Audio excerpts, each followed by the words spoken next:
महबूबा मुफ्ती ने जम्मू की एक रैली नूं एड्रैस करदिआं ਇਹ ਕਿਹਾ जो साडे मुल्क च यानी कि भारत च हुण हो रहा है ਉਹਦੇ 'ਚ ਸਾਡੀ ਡੈਮੋਕ੍ਰੇਸੀ ਜਮਹੂਰੀਅਤ ਔਰ ਕਨਸਟੀਟਿਊਸ਼ਨ ਆਇਨ ਉਹ ਦੋਨੋਂ ਹੀ ਤਬਾਹ ਕੀਤੇ ਜਾ ਰਹੇ ਨੇ। ਉਹਨਾਂ ਨੇ ਕਿਹਾ ਵੀ ਜਨਰਲ ਜ਼ਿਆਉਲ ਹੱਕ ਦੇ ਰਾਜ ਔਰ ਅੱਜ ਦੇ ਇੰਡੀਆ 'ਚ ਕੀ ਫਰਕ ਰਹਿ ਗਿਆ। They are poisoning our country like the Pakistani ruler did there.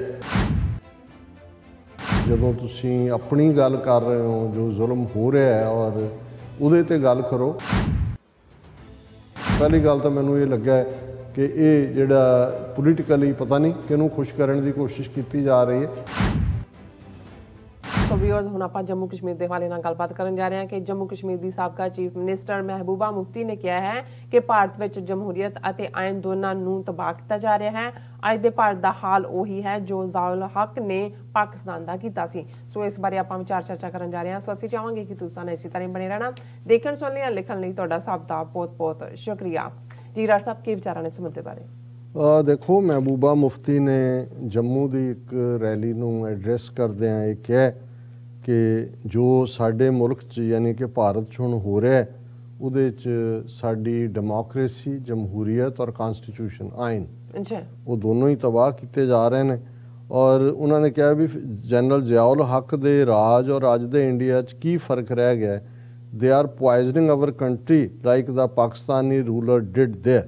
ਕਿ ਜਿਵੇਂ ਪਾਕਿਸਤਾਨ ਦੇ ਹਾਕਮ ਜ਼ਿਆਉਲ ਹੱਕ ਨੇ ਆਪਣੇ ਲੋਕਾਂ ਦੇ ਵਿੱਚ ਜ਼ਹਿਰ ਭਰਿਆ ਸੀ, ਇਵੇਂ ਹੀ ਅੱਜ ਹਿੰਦੂਤਵ ਵੀ ਭਰ ਰਹੇ ਨੇ। ਹਾਲਾਂਕਿ ਮੈਨੂੰ ਇਹ ਲੱਗਦਾ ਹੈ ਕਿ ਵੀ ਮਹਿਬੂਬਾ ਮੁਫਤੀ ਦੇ ਲਈ ਇਹ ਕੋਈ ਬਹੁਤ ਢੁਕਵਾਂ ਨਾ ਮੌਕਾ ਸੀ ਨਾ ਇਹ ਜੂਰਿਸਡਿਕਸ਼ਨ ਬਣਦੀ ਹੈ।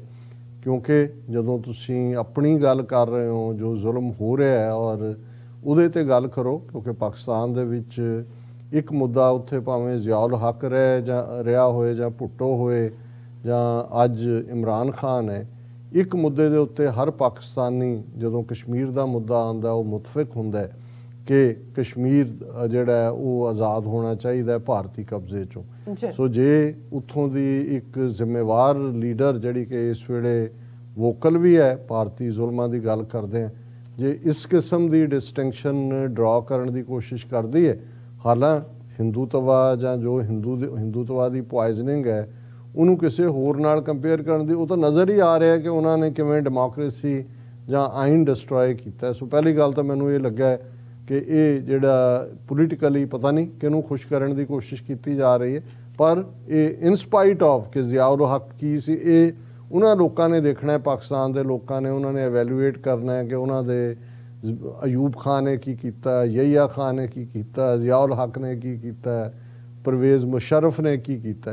सो तुसी खुद लड़ रहे हो अपनी लड़ाई आज़ादी दे लई, तुसी पाकिस्तान वाल देख रहे हो जिथों तुहाडी वड्डी मदद निकलनी है और उत्थों बारे तुसी कर रहे हो। लेकिन जे तुसी हकीकतन देखो भी इस वेले जम्मू कश्मीर दे विच कल्ला जुल्म दा लैवल ही नहीं, जुल्म दे लैवल की गल करदे ते अज ही यूनाइटेड नेशनस ने ਜਿਹੜੇ कश्मीरी ह्यूमन राइट एक्टिविस्ट ਜਿਹੜਾ यूनाइटेड नेशन ਨਾਲ ਵੀ ਐਫੀਲੀਏਟ ਰਿਹਾ ਖੁਰਮ परवेज़, ਉਹਨਾਂ ਨੇ ਰੈਜ਼ੋਲੂਸ਼ਨ ਕੀਤਾ ਹੈ। UN राइट्स एक्सपर्ट्स ने किया कि भी रिलीज़ कश्मीरी एक्टिविस्ट खुरम परवेज़ से UN rights experts we are concerned that even 1 month after arrest he is still deprived of liberty.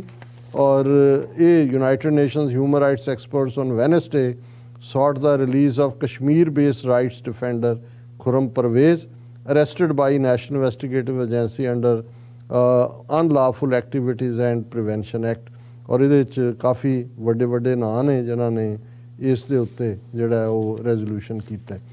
ਹੁਣ ਇਸ ਸਾਰੇ ਦੇ ਚੱਲਦੇ ਆ ਜਦੋਂ ਅਸੀਂ ਸਟੈਟਿਸਟੀਕਲ ਜੈਨੋਸਾਈਡ ਕਹਿੰਦੇ ਹਾਂ, ਇਹ ਉਹਨਾਂ ਨੇ ਡੀਲਿਮਿਟੇਸ਼ਨ ਕਮਿਸ਼ਨ ਜੰਮੂ ਕਸ਼ਮੀਰ 'ਚ ਲਿਆਂਦਾ।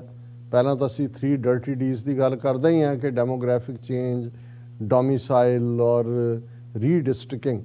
ਔਰ ਹਾਲਾਂ ਭਾਰਤ ਦੇ ਵਿੱਚ 2024 ਦੇ ਵਿੱਚ ਜਿਹੜੀ ਹੈ ਉਹਦੀ ਡੀਲਿਮਿਟੇਸ਼ਨ ਹੁੰਦਾ ਕਿਉਂਕਿ ਆਬਾਦੀ ਵੱਧਦੀ ਰਹਿੰਦੀ ਹੈ ਅਤੇ ਵਕਤ ਪਾ ਕੇ ਤੁਸੀਂ 2021 ਦੀ ਜਿਹੜੀ ਸੈਂਸਸ ਰਿਜ਼ਲਟ ਹੋਣਗੇ ਉਹਦੇ 'ਤੇ ਬੇਸਡ ਦੇਖਿਆ ਜਾਏਗਾ ਕਿ ਭਾਰਤ 'ਚ ਪਾਰਲੀਮੈਂਟ ਦੀਆਂ ਸੀਟਾਂ ਕਿੰਨੀਆਂ ਵਧਾਉਣ ਦੀ ਲੋੜ ਹੈ ਜਾਂ ਜਿਹੜੀ ਆਬਾਦੀ ਹੈ ਕਿੱਥੇ ਕਿੰਨੀ ਹੈ ਉਹਦੇ ਮੁਤਾਬਕ ਜਿਹੜਾ ਹੈ ਉਹ ਏਰੀਆ ਉਹਦੇ ਨਾਲ ਜੋੜਨ ਜਾਂ ਕੱਟਣ ਦੀ ਲਾਈਨ, ਜਿਹਨੂੰ ਡੀਲਿਮਿਟੇਸ਼ਨ ਕਹਿੰਦੇ ਨੇ। ਹੁਣ ਅਜੇ 2021 ਦੀ ਸੈਂਸਸ ਦੇ ਨਤੀਜੇ ਵੀ ਨਹੀਂ ਆਏ, ਭਾਰਤ 'ਚ 2024 'ਚ ਹੋਣੀ ਹੈ, ਪਰ ਇਹਨਾਂ ਨੇ ਕਿਹਾ ਜੀ ਨਹੀਂ ਕਸ਼ਮੀਰ 'ਚ ਅਸੀਂ ਪਹਿਲਾਂ ਕਰਾਣੀ ਹੈ। ਔਰ ਮਕਸਦ ਇਹਨਾਂ ਦਾ ਕੀ ਸੀ ਕਿ ਹੁਣ ਕਸ਼ਮੀਰ ਰੀਜਨ ਦੇ ਵਿੱਚ ਮੁਸਲਮਾਨਾਂ ਦੀ ਐਬਸੋਲੂਟ ਮੈਜੋਰਿਟੀ ਹੈ, ਰਾਦਰ 96-97% ਨੇ। ਜੰਮੂ ਰੀਜਨ 'ਚ ਵੀ ਮੁਸਲਮਾਨ ਪੋਪੂਲੇਸ਼ਨ ਜਿਹੜੀ ਹੈ ਉਹ 30-35% ਹੈ।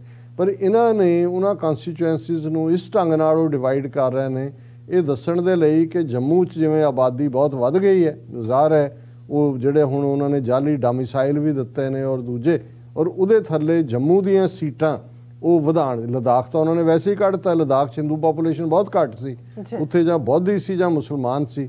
ਸੋ ਲਦਾਖ ਨੂੰ ਯੂਨੀਅਨ ਟੈਰੀਟਰੀ ਬਣਾਉਣ ਦੇ ਨਾਲ ਲਦਾਖ ਦੇ ਮੁਸਲਮਾਨ ਵੀ ਗਾਇਬ ਹੋ ਗਏ ਜੰਮੂ ਕਸ਼ਮੀਰ ਦੇ ਆਬਾਦੀ ਵਾਲੇ ਖਾਨੇ 'ਚੋਂ, ਔਰ ਬੁੱਧਿਸਟ ਵੀ ਉਹਦੇ 'ਚੋਂ ਨਿਕਲ ਗਏ।